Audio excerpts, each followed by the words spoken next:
더우시죠? 오늘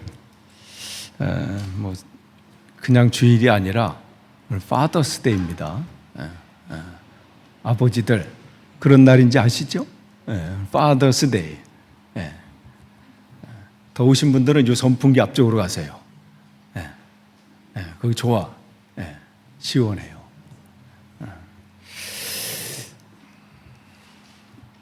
오늘 집에서 조금 파더스 데이에 대한 이 언급을 받으셨나요? 오늘 하셨어요? 오늘이 파더스 데이인가?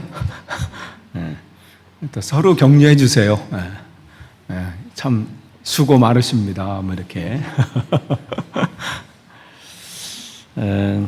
아까 말씀드린 대로 이번 주가 오늘부터 여름이 시작이어서 때마침 더위가 시작이 왔는데 이번 주 보니까 오늘이 제일 시원한 날이더라고요.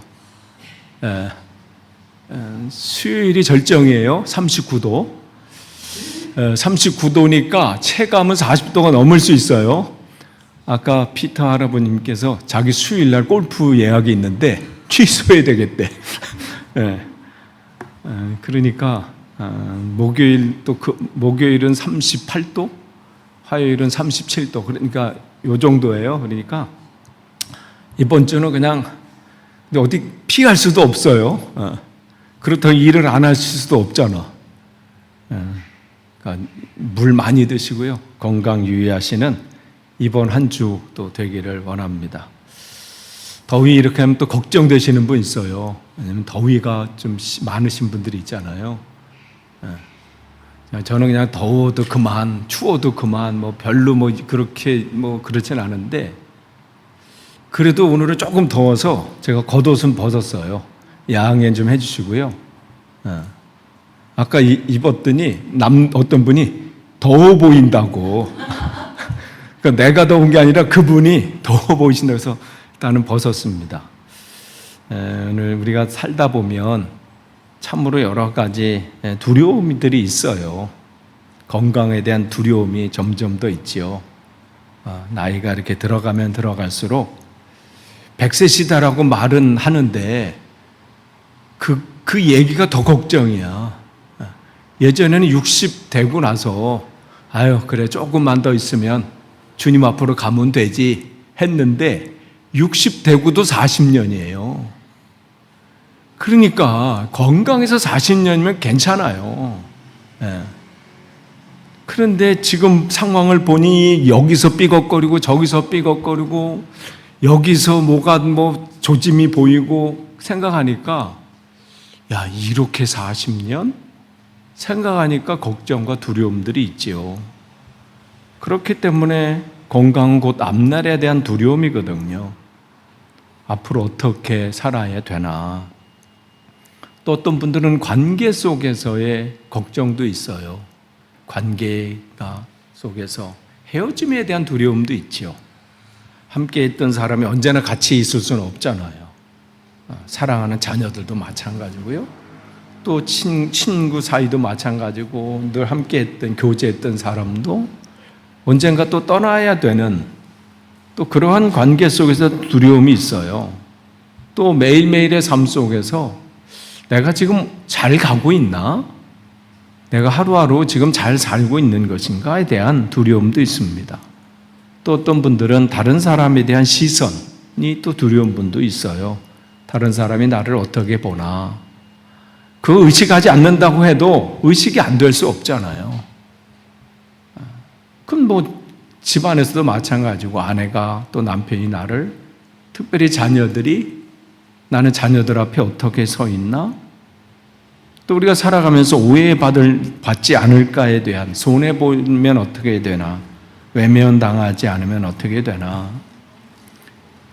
신앙생활 하면서 이러한 두려움과 걱정이 딱 사라지면 좋겠는데 사라지던가요? 안 사라져요. 그러니까 여러분 착각하지 마세요. 내가 예수님 믿으면 모든 두려움과 염려가 확 사라진다. 주님 앞에 설 때까지는 안 돼요. 두려움이 있어요. 찾아와요. 막 없는 감정이 확 와요.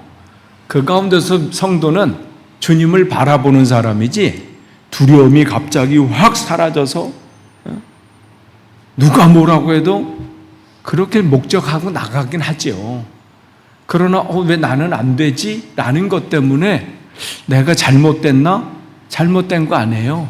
우리가 주님 앞에 갈 때까지 시선을 고정하려고만 가는 것이지 두려움, 염려, 불안, 걱정은 여전히 있어요. 그 가운데 더 주님을 바라보려고 하는 것이죠. 믿음이 있으면 아무것도 무섭지 않게 느껴져야 되는데 안 그렇거든요. 실제로 믿은 좋은 사람도 두려움을 겪어요. 그렇기 때문에 우리는 믿음의 사람 아브라함도 어느 상황 가운데 갑자기 두려움이 찾아와서 그 상황 가운데 매몰돼 버리잖아요. 그건 다윗도 마찬가지예요. 중요한 것은 두려움을 한 번도 느끼지 않는 것, 그런 사람이 되는 것이 아니라 무엇 때문에 우리는 두려워하지 않을 수 있는가, 이것을 아는 것이 중요합니다.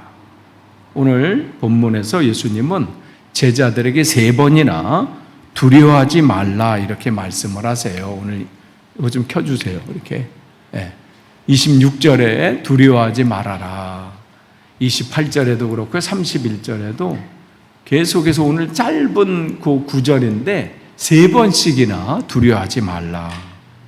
그럼 주님께서 지금 자기 앞에 있는 제자들이 앞으로 아무 어려움이 없고 걱정이 없고 그냥 평안하게 그러한 길만 있을 것이라고 아셔서 이 말씀을 하신 게 아니죠. 제자들이 지금 걸어가는 길이 크나큰 박해가 있을 것을 아셨어요. 곤란한 상황이 오고 환난이 오고 걱정되는 일들이 올 것을 다 아시면서 하신 말씀이에요. 사람들이 이들을 오해해서 핍박하고 미움 가운데 거하게 될 것이고 심지어 목숨의 위협까지 있을 것을 아셨습니다. 그런데도 주님은 두려워하지 말라 말씀을 하세요. 왜입니까? 이것은 그 당시 제자들 또 복음을 전하는 전도자들에게만 주신 말씀이 아니에요. 오늘 우리의 삶 속에서, 직장에서, 일터에서, 가정에서, 삶의 순간순간마다 여러 가지 어려움과 걱정 가운데 살아가는, 그 가운데 주님을 의지하면서 가고 있는 모든 하나님의 자녀들에게 주시는 말씀입니다.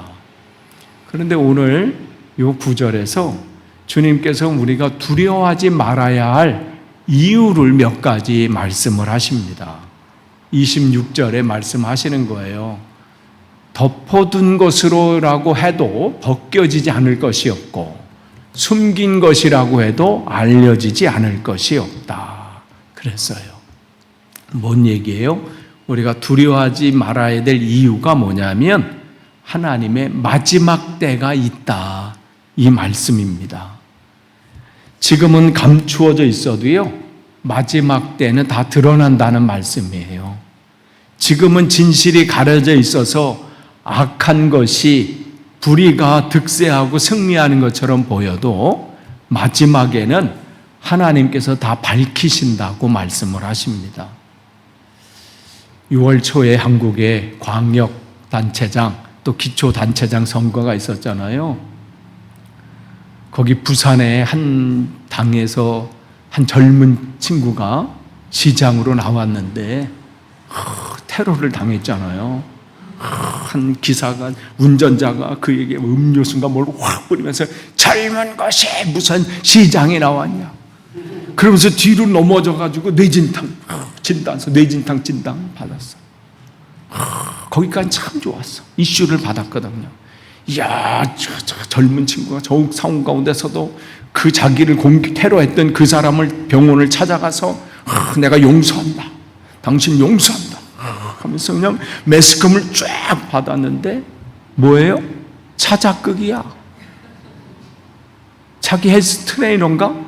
그 사람하고 이렇게 짜가지고 일단 뿌려. 그럼 내가 자빠질 테니까, 그러면 가까운 병원이 아닌 우리 아버지 병원을 가면 거기 가서 이제 뇌진단 진단을 받고 나는 이거를 두르고 와가지고 당신을 찾아가서 용서할 테니까 오케이? 근데 어떻게 해요? 그게 일반 경찰이 수사했으면 그냥 서로 합의한 걸로 끝났을 거야. 근데 정치 테러는 국정원이 조사한대요. 그것까지 몰랐던 거야. 왜냐하면 이 배우가 뭔지 이거를 하다 보니까 아는 사람이고 서로 전화했고 아버지 병원 가서 뇌진탕 증 받은 거. 야, 드러나서 다행이죠. 안 드러나서 이 사람이 그 바닥에 계속 남아있다면 속 터질 일이야. 정계 은퇴했대요. 어디서 명함을 내밀겠어요, 앞으로. 배워도 어떻게 그런 걸 배워? 세상은 이런 게 드러나서 그렇지요. 안 드러난 게 얼마나 많아요. 우리의 삶 속에서도 마찬가지잖아요. 때로는 오해를 받고, 때로는 어떤 상황 가운데서 특별히 영국 삶 속에서 그냥 손해보고, 언어적인 문제 때문에 어떤 삶 문제 때문에 그냥 참고 넘어가는 거 많잖아요. 그런데 그렇기 때문에 세상은 종종 거짓이 이기는 것처럼 보입니다. 정직한 사람이 손해보고, 정말 성실한 사람이 오해를 받고 손해보고, 믿음으로 살려고 하는 사람이 미련하게 보일 때가 있습니다. 악한 사람이 큰 소리치고,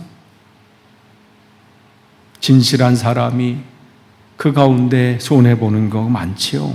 억울한 일을 당해도 당장 어떻게 해명할 길도 없고, 그러니 그래 나만 참으면 되지 하면서 넘어가는, 그럴 때마다 두려움을 겪게 됩니다. 내가 영국 땅에서 계속 이렇게 살아가는 게 맞나? 이런 여러 가지 상황 가운데 이게 괜찮은가? 끝까지 정직하게 살면 내가 손해보는 거 아닌가?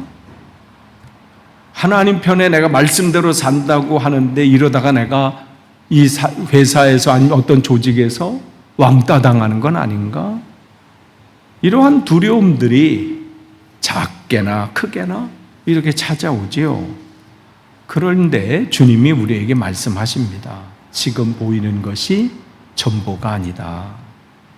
지금의 사람들의 판결이나 판단이 그것이 전부가 아니다.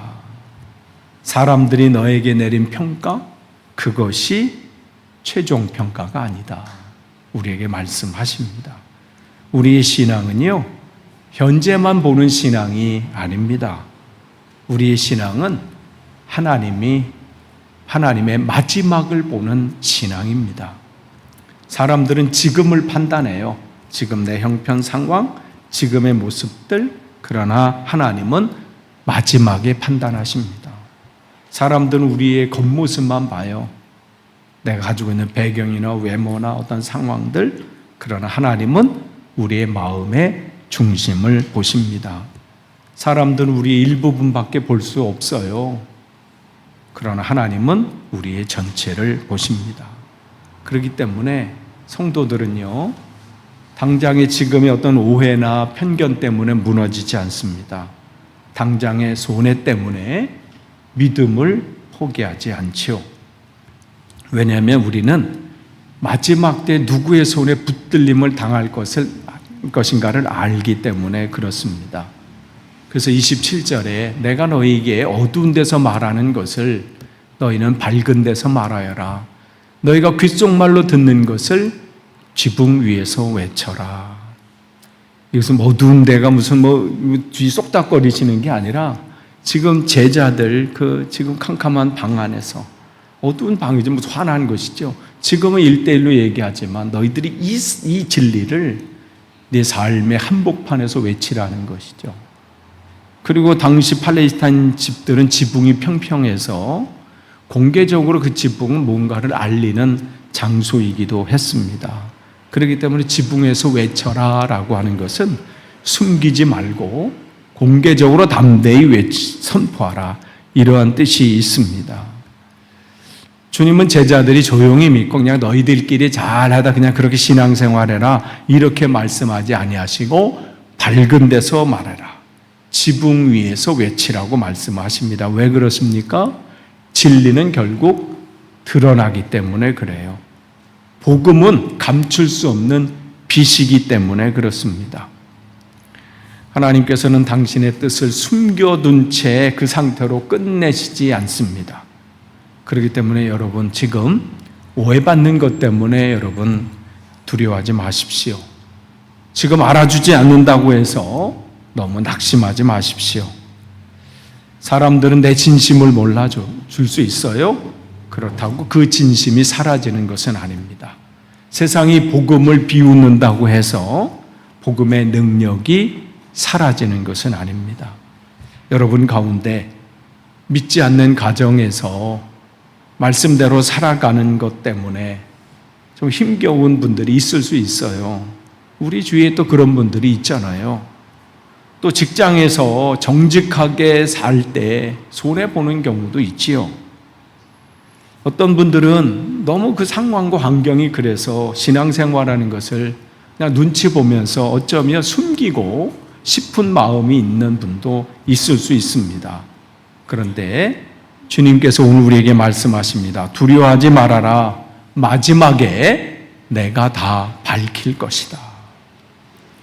지금 모든 거 설명할 수 없습니다. 지금은 당장 억울함들이 풀려지지 않을 수 있습니다. 그러나 우리에게는 하나님의 마지막이 있습니다. 그 심판의 날에 하나님께서는 하나님의 백성들의 눈물을 그대로 내버려 두지 않습니다. 그들의 눈물이 헛되도록 만드시 않으십니다.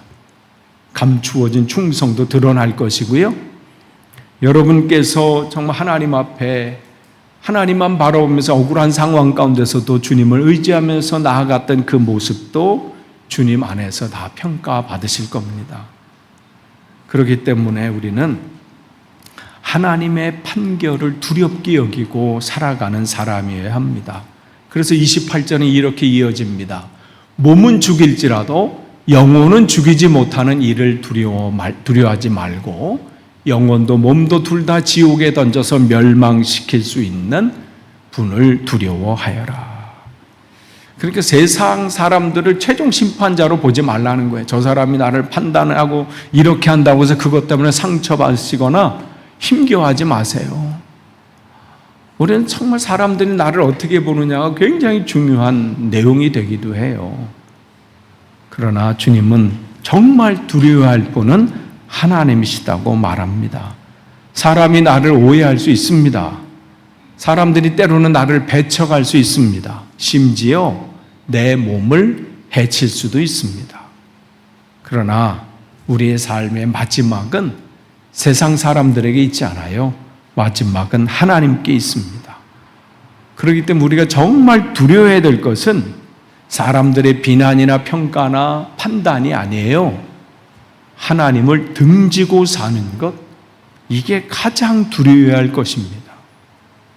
사람에게 미움받는 것보다 더 두려운 것은요, 하나님을 원수로 삼는 거예요. 사람 앞에서 손해보는 것보다 더 심각한 것은 하나님 앞에서 무너지는 겁니다. 또 28절에 또 계속 말씀하시죠. 우리가 두려워하지 말아야 될 두 번째 이유를 말씀하세요. 참된 생명이 하나님께 있기 때문이다. 이 말씀은 우리에게 매우 중요한 진리를 가르치십니다. 이 땅의 생명이 전부가 아니라는 거예요. 우리는 너무 쉽게 이 땅의 삶만 봅니다. 그래서 이 땅의 삶이 흔들리면 다 흔들리는 것처럼 보여요. 야, 어떻게 하지? 건강이 흔들리고 재정이 흔들리고 관계가 흔들리고 삶의 모든 것이 흔들리면 내 삶이 다 끝난 것처럼 느낍니다. 그러나 주님은 분명하게 말씀하십니다. 몸보다 더 깊은 것이 있고 현재보다 더 큰 미래가 있고 이 땅의 삶을 넘어선 영원한 생명이 있다고 말씀을 하십니다. 성경이 말하는 참된 생명은 단순히 이 땅에서 숨 쉬고 있는 상태가 아닙니다. 성경에서 말하는 생명은 하나님과 연결된 생명이고 영원으로 이어지는 생명입니다. 그래서 요한복음에서는요, 이 생명을 영생과 같이 연결을 합니다. 그래서 진짜 생명은요, 오래 사시는 것이 아니라 하나님 안에 사는 겁니다. 그래서 어떤 분은 100년을 살아도 하나님 없이 살면 생명을 잃은 거예요. 그러나 어떤 분은 짧게 사셔도 하나님 안에 있으면 그는 생명을 가진 분입니다. 그렇기 때문에 우리에게는 두 가지를 생각하게 합니다. 첫째는 세상이 우리에게 행사할 수 있는 힘은 제한적이라는 거예요. 세상은 우리의 몸을 괴롭게 할 수 있습니다. 살다 보면 여러 가지 상황 가운데 우리의 또 환경도 흔들릴 수 있어요. 우리의 평판을 해칠 수도 있습니다. 그러나 세상은 우리의 영혼을 지배할 수 없습니다. 우리의 구원을 빼앗을 수 없습니다.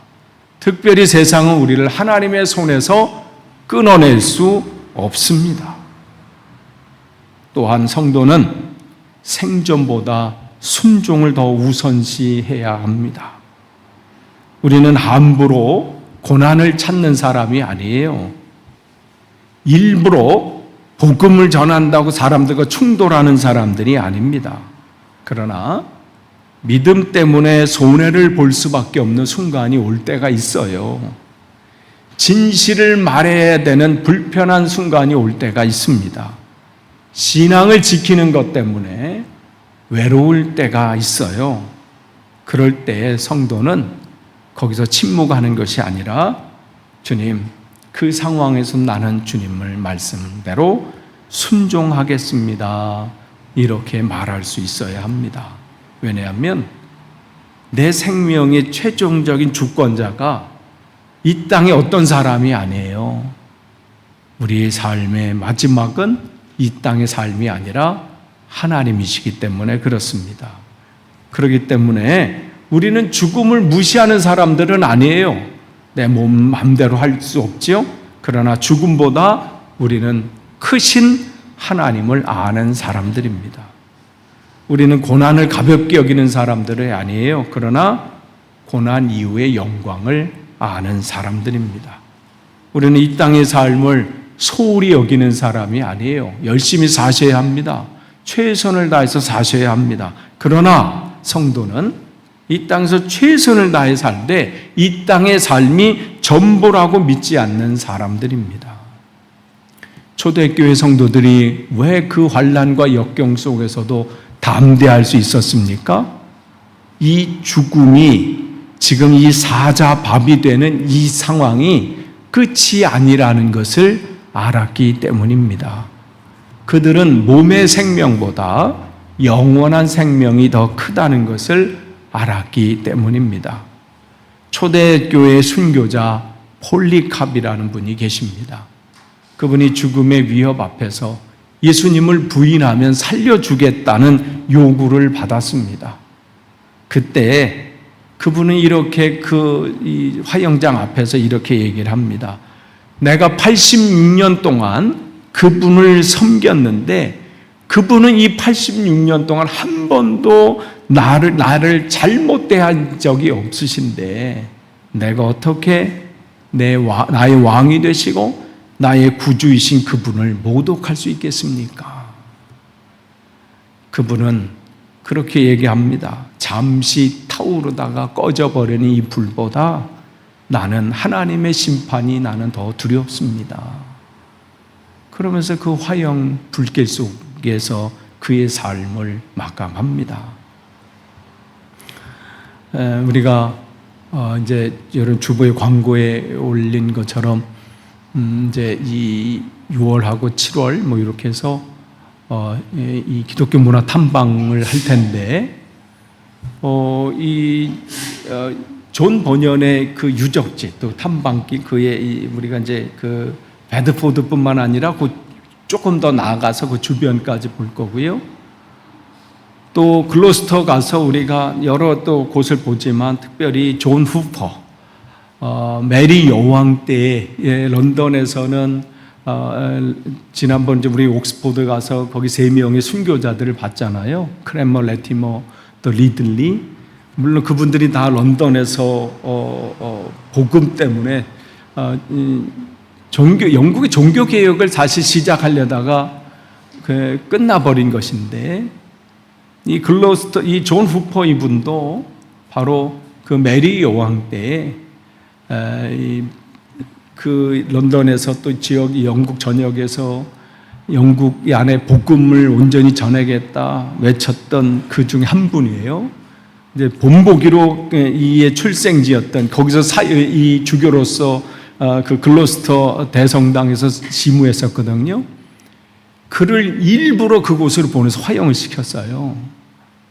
그러니까 그들이 그 화형 앞에서 뭐 크랜머 리들리나 레티머, 또 우리가 지난번 런던 가서 존 로저스 목사님이 거기서 이 화형당했을 또 그와 함께했던 그 성도들의 모습 보면 그들의 그 담대함은 어디서 올까? 그들의 생명이 뭐 2개, 3개여서가 아니죠. 세상의 삶의 속에서 두려워할 것들이 참 많아요. 이 생명에 대한 두려움이 있고 건강에 대한 두려움. 그러나 그들의 공통적인 것은 뭐냐면 이 땅의 삶이 전부가 아니다. 여기서 그 담대함이 나오는 겁니다. 그 불꽃 가운데서도 그 잠시 켜지는 그 불꽃이 두려운 것이 아니지요. 이 땅의 삶이 전부가 아닙니다. 우리의 생명은 하나님 손에 있습니다. 이 땅의 삶도 하나님 손에 있지만 우리가 내 생도 하나님 손에 있습니다. 오늘도 하나님 손에 있고요. 내일도 영원도 하나님 손에 있습니다. 그렇기 때문에 우리는 이렇게 고백할 수 있어야 합니다. 주님, 내 인생은 우연의 손에 있지 않습니다. 세상의 권력의 손에 있지 않고 사람들의 판단과 평가의 손에 있지 않고 나의 생명은 하나님 손에 있습니다. 그렇기 때문에 믿음이 있는 사람은요, 눈앞에 있는 당장의 손해 때문에 믿음을 팔지 않습니다. 당장의 불이익 때문에 진리를 포기하지 않습니다. 오늘의 위협 때문에 영원을 포기하지 않죠. 왜냐하면 참된 생명은 하나님 손에 있기 때문에 그렇습니다. 두려워하지 말아야 할 3번째 마지막 이유는 하나님께서 당신의 백성을 세심하게 보호하고 계시기 때문입니다. 29절과 30절 말씀하시죠. 참새 2마리가 한 양에 팔리지 않느냐? 그러나 그 가운데서 하나라도 너희 아버지께 설하지 않으시면 땅에 떨어지지 않을 것이다. 아버지께서는 너희의 머리카락까지도 다 세어놓고 계신다. 주님께서 예화 들으신 것이 다른 게 아니에요. 작은 참새, 그 다음에 머리카락입니다. 당시 참새는 시장에서 가장 싼 것 중에 하나예요. 가장 싸게 팔렸던 새입니다. 그래서 대단한 가치가 있지 않아요. 그런데 그 작은 참새도 하나님 은혜 그 보호 안에 있다는 것이죠. 또 너희 머리카락까지도 세워놓고 계신다. 하나님께서 우리의 세밀한 것까지 알고 계시고 또 그 가운데 있다는 것이죠. 우리의 사정을 아시고 형편을 아시고 우리의 상황을 아시고 우리의 눈물과 한숨을 아시고 우리의 상처를 아신다는 뜻입니다. 때로는 우리가 그렇게 생각해요. 다른 대단히 신앙생활 잘 열심히 하시고 대단한 분들은 아시겠지만 나의 상황과 형편까지도 아실까? 주님은 우리의 머리카락까지도 내 개인적인 눈물, 상황 때문에 밤잠을 설치는 그 아픔까지도 다 알고 계시다고 말씀을 하십니다. 그렇기 때문에 주님은 멀리서 내가 알아서 하라 이 말씀하시는 게 아니라 오늘도 우리 곁에 오셔서 우리를 함께 하시고 우리를 인도하십니다. 그러니까 우리는 하나님의 돌보심 밖에 있지 않고 거기서 떨어지지 않습니다. 오늘 우리가 아무리 큰 믿음을 가지려고 하지만 때로는 그 큰 믿음보다 세밀한 하나님의 돌보심을 믿는 믿음이 더 필요합니다. 끝을 맺습니다. 세상은 우리 앞에서 계속해서 속삭입니다. 너는 하찮아. 내가 뭘 대단하다고 그래. 너 이거 하나님이 너 잊어버린 거 아니야? 끊임없이. 그러나 주님은 우리에게 말씀하십니다. 너는 귀하다. 너는 하찮지 않다. 내가 너를 기억하고 있다. 너는 내 값으로 치른 내 백성이다. 말씀을 하십니다. 왜 우리가 두려워하지 말아야 합니까? 우리의 마지막이 있기 때문에 그래요. 이 땅의 삶이 전부가 아닙니다. 마지막이 있습니다. 그렇기 때문에 잠시 오해나 환난이나 박해 때문에 무너지지 마십시오. 또한 우리의 생명은 세상에 있지 않고요, 하나님 손에 달려 있습니다. 또한 하나님께서는 우리를 머리카락까지 세심받은 세심하게 보호하고 계시기 때문에 그렇습니다. 이번 한 주간도 이러한 은혜 가운데 여러분이 승리하시기를 축복합니다. 기도하겠습니다. 하나님 감사합니다. 삶의 여러 가지 상황이 내 앞에 찾아오면 고난 앞에서, 역경 앞에서, 환난 앞에서 두려워할 수밖에 없습니다. 걱정할 수밖에 없습니다. 믿음으로 담대하려고 해도 또 우리의 마음이 흔들립니다. 그러나 주님, 오늘 주님께서 말씀해 주셨습니다. 하나님 말씀을 붙잡고 두려워하지 않고 염려하지 않고 나의 주인 되시고 나의 머리카락까지 세신 바 되신 주님을 신뢰하며 그 안에서 평강과 기쁨을 누리는 주님의 자녀로 온전히 서게 하옵소서. 예수님의 이름으로 기도합니다. 아멘.